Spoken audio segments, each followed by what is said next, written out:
안녕하세요. 이래하는 박수민 원장입니다. 이번 영상에서는 최대한 객관적 사실 전달을 위해서 비교적 최근 논문 4편을 리뷰해보면서 구강 자결감 증후군과 영양제 사이의 관련성을 알아보겠습니다. 실제 임상에서 가장 많이 듣는 질문 중에 하나가 어떤 영양제를 복용해야 되나요? 인데요. 결론을 말씀드리면 비타민 B 복합제제와 아연이 도움이 될 수 있겠습니다. 필요한 경우에 철분과 비타민 D 복용도 고려해 볼 수 있겠고요. 가장 신뢰도가 높은 2017년도 메이오 클리닉의 연구부터 살펴보겠습니다. 이 연구에는 659명의 구강 자결감 증후군 환자를 대상으로 해서 비타민 B, 비타민 D, 아연 부족의 정도를 확인해 보고 그 간에 발행된 관련 논문들에 대해서 리뷰를 해보았습니다. 자, 이 연구에 참여한 전체 환자 중에 비타민 D 부족증이 14.9%로 가장 많았고요. 비타민 B2는 14.7%, 비타민 B6는 5.7%, B1은 5.3%, 비타민 B12는 0.8%, 엽산이 0.7%, 아연이 5.7%로 나타났습니다. 일반적으로 알려진 경우는 비타민 B12 부족이 혈통증과 관련이 높다고 알려졌었는데요.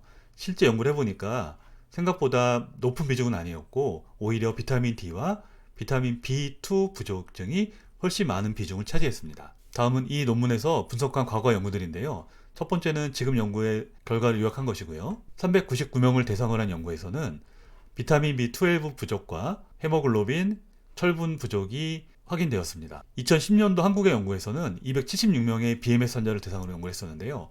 26.8%에서 아연 부족이 확인됐고요. 2006년도에 이탈리 연구에서는 61명을 대상으로 했고 이 연구에서는 영양 부족과 BMS와의 관련성을 확인할 수가 없었다고 결론 내렸습니다. 좀 상반된 결과였고요. 2011년도 크로아티아 연구에서는 43명이 참여했고요. 마찬가지로 비타민 B12 부족과 BMS의 관련성이 있다고 통계적으로 분석되었습니다. 영국의 1991년도 연구에서는 30명의 환자가 참여했고 30% 환자분들에게서 아연 부족이 확인되었습니다. 91년 스웨덴 연구에서는 16명의 비교적 작은 샘플로 확인을 했었는데요. 다른 연구들과 좀 갭이 컸었는데 94% 환자들에게 비타민 B1 혹은 비타민 B2 레벨이 부족하다고 확인되었습니다. 자, 나머지 연구는 좀 오래돼서 생략을 하겠습니다. 종합을 해보면은 비타민 B12의 부족증이 0.8에서 많게는 11% 정도 확인이 됐고요. 엽산의 경우는 0.7에서 많게는 40%까지 확인이 됐고 비타민 B2는 10에서 14.7%, 비타민 B6는 5.7에서 15.7% 정도 부족하다고 확인이 됐으며 아연의 경우는 5.7%에서 30% 정도 부족증이 확인이 되었습니다. 소통증 환자들, 구강 자결감 증후군 환자들에게 비타민 부족증이 확인됐다고 해서 그 부족증이 질병의 원인이 된다는 의미는 아닙니다. 하지만 이런 상관관계가 있다고 가정해 볼 수가 있으며 그 뒤에 부족한 사람들을 대상으로 보충을 했을 때 증상이 개선된다면 그 상관관계는 좀 더 강하게 인정될 수 있겠습니다. BMS 환자들에게 비타민 혹은 미네랄을 보충했을 때 증상 변화가 어느 정도였는지 확인한 연구가 3편 있었는데요. 첫 번째 2010년도 연구는 한국에서 있었고 총 26.8% 환자들에게 아연 부족이 확인됐으며 아연 보충 요법을 했을 때 그들의 증상은 대략 평균 8.1에서 4.1로 줄었음을 확인했습니다.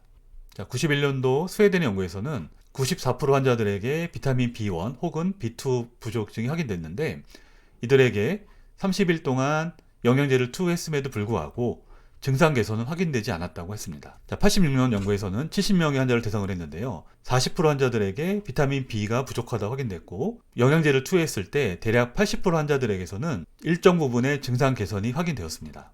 자, 방금 전에 언급한 2010년도 한국의 연구를 좀 자세히 살펴보겠습니다. 한국 아산병원에서 연구가 시행됐고요. 276명의 구강 자결감 증후군 환자를 대상으로 했습니다. 자, 이들 중 실제 74명, 26.8%에서 아연 부족이 확인됐고요. 철분 부족은 6.5%, 비타민 B12 부족은 9.4%, 엽산 부족은 4.4%, 헤모글로빈 부족은 9.4%로 나타났습니다. 이렇게 아연 부족이 확인된 74명 중에 55명에 대한 치료를 진행했는데요. 32명은 아연 보충제를 사용하면서 동시에 스테로이드 가글을 했고요.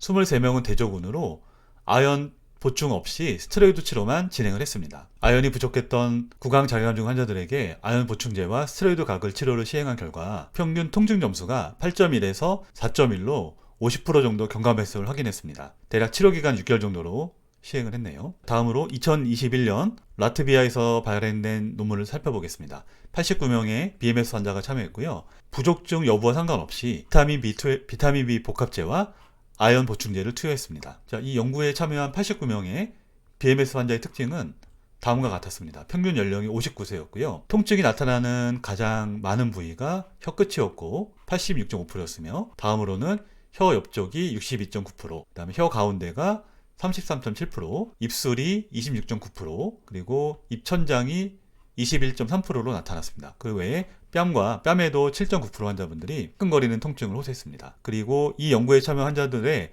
평균 유병 기간은 6개월이었으며 비타민 B 복합제와 아연이 들어간 영양제를 1개월 동안 복용했습니다. 그 결과 56에서 86% 환자들에게 증상 개선이 확인됐습니다. 이 그래프는 아침, 오후, 저녁의 통증을 서로 구분해서 표현했는데요. 왼쪽 3개의 그래프는 치료 전에 통증의 정도를 표현한 그래프고요. 오른쪽의 이 3개는 치료 이후에 통증의 정도를 표현한 그래프입니다. 자, 노란색은 아침의 증상 정도인데요. 아침 증상 정도 역시 줄었고요. 점심도 감소했고 저녁도 감소했음을 볼 수가 있습니다. 자, 다음 이 논문은 2020년도 대만에서 나온 연구로 884명의 BMS 환자를 대상으로 비타민, 아연, 철분, 결핍 현황을 조사했는데요. 헤모글로빈 결핍은 19.8%에서 철분 결핍은 16.2%에서 비타민 B12 결핍은 4.8%에서 엽산 결핍은 2.3%에서 발생했다고 보고했습니다. 자, 오늘 내용을 요약해보면은 비타민 B와 아연이 부족한 경우가 있고 아연이 부족한 BMS 환자들에게 이를 보충한다면은 증상 개선의 효과를 기대할 수 있었으며 부족증이 확인되지 않았더라도 BMS 환자가 보충제를 복용했을 때 증상 개선에 도움이 된다는 연구도 있었습니다. 한편 보충제 투여에 관한 연구는 없었지만 비타민 D와 철분 부족이 일반인에 비해서 높다는 연구가 있었기 때문에 필요한 경우는 관련된 영양제를 보충할 필요가 있겠습니다. 비타민 B와 아연 부족은 신경 손상과 회복에 중요한 역할을 합니다. 구강자료감 증후군 역시 구강점막의 소신경에 발생한 신경병증이 주요 병리적 원인으로 생각되고 있기 때문에 이런 영양제가 도움이 될 수 있다는 것이 최근 지견이겠습니다. 이 영상이 BMS 환자분들의 올바른 영양제 선택에 도움이 되길 바라겠습니다. 감사합니다.